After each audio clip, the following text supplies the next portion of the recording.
এই হলুদ রঙা চিত্তাকর্ষক ফুলের নাম পর্তুলিকা।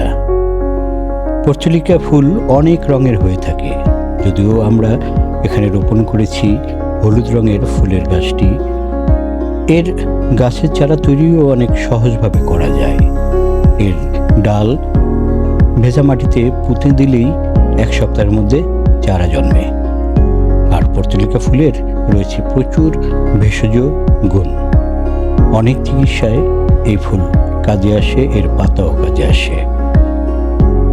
ত্বকের র্যাশ দূর করা, মাথার চুলের যত্নের ক্ষেত্রে, ক্যান্সার রোগের নির্মূলের ক্ষেত্রে পর্তুলিকা ফুলের পাতা ও ফুলের ব্যবহার রয়েছে। সবাইকে অশেষ ধন্যবাদ।